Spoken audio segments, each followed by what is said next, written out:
வணக்கம்.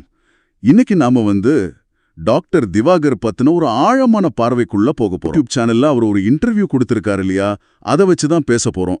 இவரை வாட்டர்மெலன் ஸ்டார்னோ அப்புறம் நடிப்பு அரக்கன்னு சொல்றாங்க. ஆமா ஆமா, அந்த பட்டங்கள்லாம் ரொம்ப பிரபலமா இருக்கு. சரி, ஒரு பிசியோதெரபிஸ்ட் திடீர்னு எப்படி இன்டர்நெட்ல இவ்ளோ ஃபேமஸ் ஆனாரு? அவரோட பயணம் என்ன? என்ன நினைக்கிறாரு? இந்த திடீர் புகழுக்கு என்ன காரணம்? இதெல்லாம் கொஞ்சம் ஆழமா பார்க்கலாம் வாங்க. கண்டிப்பா. பிசியோதெரபி மாதிரி ஒரு ப்ரொஃபஷனல் பின்னணி, அதுக்கப்புறம் இந்த வைரல் இன்டர்நெட் புகழ், இது ரெண்டும் சேர்ந்தது ஒரு இன்ட்ரெஸ்டிங்கான கலவை தான். அவர் இந்த பட்டங்கள் எல்லாம் ஏத்துக்கிறாரா? வாட்டர்மெலன் ஸ்டார், நடிப்பு அரக்கன். ஆமா, இன்டர்வியூல பாக்கும்போது ரொம்ப விரும்பி ஏத்துக்கிற மாதிரி தான் தெரியுது. தன்னை விஜய் சேதுபதி, எஸ்.ஜே. சூர்யா கூட கம்பேர் பண்றாரு பாருங்க, அந்த நடிப்பு அரக்கன் கேட்டகரியில. ஓ அப்படியா? பட்டங்களை எப்படி பாக்குறாங்கறதும் இருக்குல்ல. சரி சரி, அவர் சொல்றத பார்த்தா இந்த நடிப்பு ஆர்வம் நேத்து ஆரம்பிச்சது இல்ல போல. ஆமா, 6வது படிக்கும்போதே பீட்டர் சார்னு ஒருத்தர் இவரோட திறமைய கண்டுபிடிச்சு ஸ்கூல் நாடகங்கள்ல நடிக்க வச்சிருக்காரு. அப்போ இருந்தே நாடகம் எழுதுறது, இயக்குறது, பரிசுகள் வாங்குறதுன்னு ரொம்ப தீவிரமா இருந்திருக்காருன்னு சொல்றாரு. அதுவும் சினிமா சம்பந்தம் இல்லாத கதைகள், கிறிஸ்துவ பள்ளி நாடகங்கள்ல. ஓஹோ, அந்த தோண்டினேன் நோண்டினேன்னு ஒரு அனுபவம் சொல்றாரே, அது சுவாரஸ்யமா இருந்துச்சு. நிச்சயமா, அந்த பள்ளி அனுபவங்கள் ரொம்ப முக்கியம் தோணுது. அதுவும் கட்டபொம்மன், ஜாக்சன் துரை மாதிரி 3 ஆக்டிங் பண்ற அளவுக்கு அப்பவே திறமை இருந்திருக்குன்னா. ஆமா, இது வெறும் இன்டர்நெட்ல திடீர்னு வந்த திறமை இல்ல, பல வருஷமா அவருக்குள்ள இருந்த ஒரு ஆர்வத்தோட தொடர்ச்சின்னு அவரே நம்புறாரு. இதுதான் இப்ப இருக்கிற வெளிப்பாடுகளுக்கு ஒரு அடித்தளமா இருக்கலாம். அப்புறம் 2020-21 வாக்குல இன்ஸ்டாகிராம்ல வீடியோ போட ஆரம்பிச்சு அந்த தர்பூசணி சீன், அது எதிர்பாராம பயங்கர வைரல் ஆயிடுச்சு. ஆமா, அது பெரிய ஹிட் ஆச்சு. இப்ப வரைக்கும் என்ன சொன்னாரு, 7000க்கும் மேல போஸ்ட் போட்டிருக்காராம். அடேங்கப்பா, 7000மா?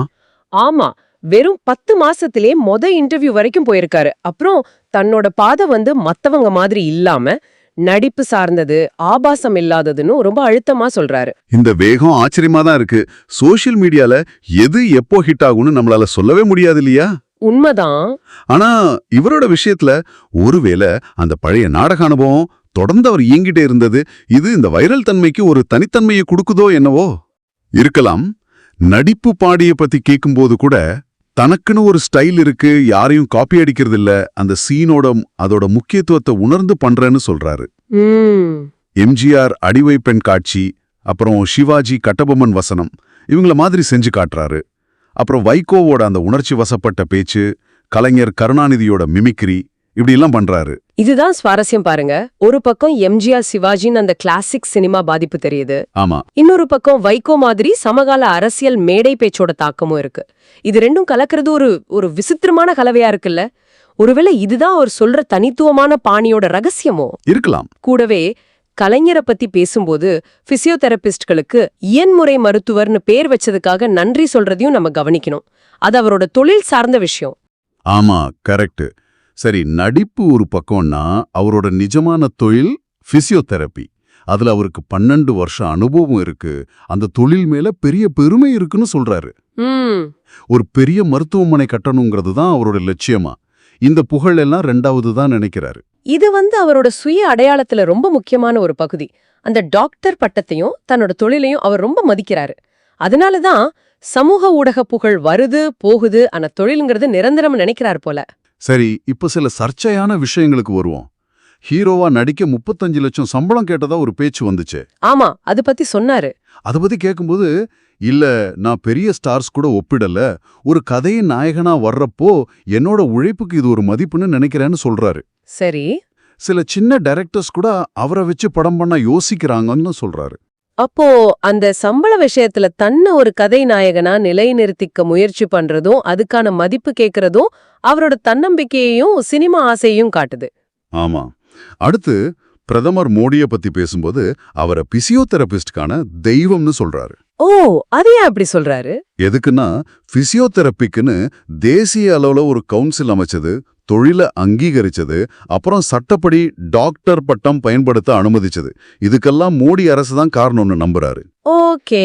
இங்க நாம கவனிக்க வேண்டியது என்னன்னா, திவாகர் சொல்ற காரணங்கள் முழுக்க முழுக்க அவரோட தொழில் சார்ந்த அங்கீகாரத்தை பத்தினது. ஆமா, பிசியோதெரபி சம்பந்தப்பட்டது. ஆமா, பிசியோதெரபி துறைக்கு நல்லது செஞ்சதா அவர் நம்புற விஷயங்களுக்காக அவரை பாராட்டுறாரு. இது ஒரு குறிப்பிட்ட தொழில் சார்ந்த பார்வை. அந்த கவுன்சில் வர்றது நிச்சயமா அந்த தொழில இருக்கிறவங்களுக்கு ஒரு பெரிய அங்கீகாரம் தான். அதுல மாற்று கருத்து இல்ல. சரி, அப்புறம் நீட் தேர்வு அதையும் ஆதரிக்கிறாரு. ஓ, நீட் சப்போர்ட்டரா? ஆமா, இதனால கேபிட்டேஷன் கட்டணம், அதாவது சீட்டுக்காக லட்சக்கணக்குல மறைமுகமா பணம் வாங்குற ஊழல் குறையும், வேற மாநிலத்துக்கு போய் படிக்க வாய்ப்பு கிடைக்கும், குறைந்தபட்ச தகுதி உறுதி செய்யப்படும்னு நம்புறாரு. நீட் தேர்வுங்கிறது தமிழ்நாட்டுல ஒரு பெரிய விவாத பொருளா இருக்கிற ஒரு விஷயம். நிறைய பேர் எதிர்க்கிறாங்க. திவாகர் அதை ஆதரிச்சு அதுக்கு அவர் நம்புற காரணங்களை சொல்றாரு. இந்த வாதங்களுக்கு எதிர்கருத்துக்களும் நிறைய இருக்குங்கிறத நாம ஞாபகம் வச்சுக்கணும். நம்ம வேலை அவர் என்ன சொன்னாருன்னு சொல்றதுதான். கரெக்ட். நாம நடுநிலையா இருக்கணும். சரி, விமர்சனங்களை எப்படி எடுத்துக்கிறாருன்னு சொல்லியிருக்காரு. ஆமா, அது முக்கியம். கேலி பண்றதுக்கும் உண்மையா பாராட்டுறதுக்கும், குறிப்பா குழந்தைங்க கிட்ட இருந்து வர்ற அன்புக்கும் வித்தியாசம் தெரியுதுங்கிறாரு. ஆனா நியாயமே இல்லாம விமர்சனம் பண்ணா கோவம் வருதாவும் சொல்றாரு. நிச்சயமா, இணையத்துல வர எல்லா விமர்சனங்களையும் எப்படி எதிர்கொள்றதுங்கிறது அது இன்னைக்கு ஒரு பெரிய சவால் தான் எல்லாருக்குமே. அவர் பாராட்டுக்களை ஏத்துக்கும், அதே நேரம் கேலேன்னு தோன்றப்ப கொஞ்சம் கடுமையா எதிர்வினை ஆற்றுறாரு. அவரோட திறமை மேல அவருக்கு அவ்ளோ நம்பிக்கை இருக்கு. ஆமா, மொத்தத்துல பார்த்தா தன்னை ரொம்ப நேர்மையானவரா, சின்ன வயசுல இருந்து திறமையானவரா, ஏதோ ஒரு தெய்வீக சக்தி தர்பூசணி உருவத்துல தன்னை வழிநடத்துறதா ஆழமா நம்புறாரு. சிரிக்கிறார். தர்பூசணி உருவத்திலா? ஆமா, அவரே சொல்றாரு. இந்த வளர்ச்சி கடவுள் செயல்னு நினைக்கிறாரு. இந்த வலுவான சுயப்பார்வை, இந்த தன்னம்பிக்கை தான் அவர் இத்தனை சவால்களை எதிர்கொள்றதுக்கும் தொடர்ந்து இயங்கிட்டு இருக்கிறதுக்கும் காரணமா இருக்கலாம். அப்போ இன்னைக்கு நாம டாக்டர் திவாகரோட பயணம், அதாவது ஸ்கூல் ஸ்டேஜில் இருந்து இந்த இன்ஸ்டா வைரல் வரைக்கும், அப்புறம் அவரோட அந்த அசைக்க முடியாத தன்னம்பிக்கை, பிசியோதெரபி பின்புலம், அப்புறம் மோடி நீட் பத்தினவரோட குறிப்பிட்ட பார்வைகள், இது எல்லாத்தையும் ஓரளவுக்கு தெரிஞ்சுக்கிட்டோம். ஆமா, இவர்கிட்ட ஒரு பாரம்பரிய நடிப்பு திறமைக்கான விதை இருக்கு, ஒரு நிலையான தொழில்முறை அடையாளம், அதாவது பிசியோதெரபிஸ்ட்ங்கிறது இருக்கு, அப்புறம் கணிக்கவே முடியாத இந்த சமூக ஊடக புகழ்னு ஒரு சுவாரஸ்யமான கலவையை பாக்குறோம். இது ஓரளவுக்கு இன்றைய டிஜிட்டல் உலகத்தோட பிரதிபலிப்பாவும் இருக்குன்னு சொல்லலாம். சரி, இறுதியா இதை கேட்டுட்டு இருக்கிறவங்களுக்கு ஒரு கேள்வி. சில பேர் சர்ச்சைகள் மூலமாவே ஃபேமஸ் ஆக முயற்சி செய்யும்போது திவாகர் தன்னோட பாதை நடிப்பு சார்ந்தது, தனித்துவமானதுன்னு சொல்றாரு. இவரோட இந்த திடீர் இணைய புகழ் இன்னைக்கு ஆடியன்ஸ் எது அதிகமா விரும்புறாங்கன்னு காட்டுது. வெறும் பொழுதுபோக்கா, நம்பகத்தன்மையா, இல்ல வேற எதுவுமா? நீங்க என்ன நினைக்கிறீங்க? யோசிச்சு பாருங்க.